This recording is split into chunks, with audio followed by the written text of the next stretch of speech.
So ngayon guys, i-share ko sa inyo yung gamot sa lagnat. Paano natin malalaman kung may lagnat ang ating inahin or patining. So unang sign, pagsusuka. Pangalawa, ayaw kumain. Pangatlo, lagi na lang nakahiga.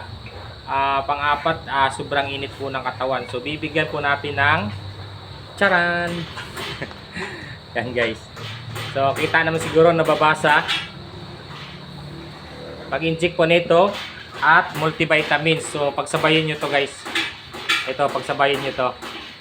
So yung dosage po nandyan na mismo sa box. Kung ilan yung dosage na ituturo.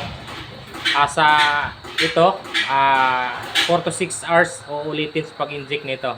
So yun lang guys, importante po ito dahil karaniwang na nangyayari po yan sa ating mga alaga. So common problem na po yan sa ating mga backyard. So ito guys, for ideas only. Disclaimer po, wala po tayong pinopromote na produkto. Ito po ay for ideas only. So pwede nyo rin po ito guys i-share para po magka-idea yung magpaplano pa lang, magbabuyan or yung baguhan sa pagbabuyan. So ito po ay sinishare ko po sa inyo para po magka-idea po kayo. Pwede nyo po i-share ito. So maraming salamat po. Happy farming everyone and God bless.